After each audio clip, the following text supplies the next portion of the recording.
If you're a homeowner in need of selling your property to buy the next one, whether you're downsizing or getting a bigger property, here are the top things that we do to help homeowners make this transition without being in fear of being left homeless. In other words, selling the property and not finding the next one. There's a lot of things you could do, but here are just three.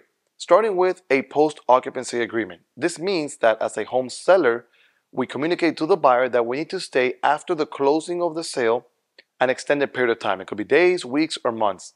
Essentially, at that period of time, you switch the relationship as a buyer and seller into a landlord and tenant, which means that you'll sell your property, you'll get all the cash into your account, and you'll stay in the property for an extended period of time. It could be 2 weeks, a month, 2 months, whatever it is negotiated. That way you have enough time to search in the market for the property that you're looking for and also close on the purchase of the property and move out. Another thing we could do is an extended closing. An extended closing, instead of closing in 30 or 45 days, we can ask for 2 months or 3 months. That way you have enough time to find the next ideal property you want to purchase and then do a double closing, meaning you close on the sale of your home and you get the funds from that sale and you immediately use them to close on the purchase of your next one. And then the next thing that we could do to protect you, to give you enough time to find the next property, is make the sale of your home contingent on you finding the next property you want to buy.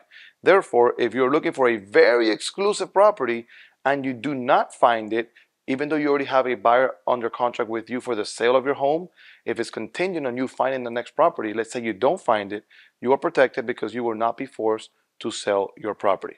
These are 3 different things that you could do to protect yourself, to give you enough time to find the next property, among other things that you can do as well. But if you have any other questions, don't hesitate to reach out. My name is Bryan Roach, your real estate agent here in Miami, Florida, and I'll see you next time.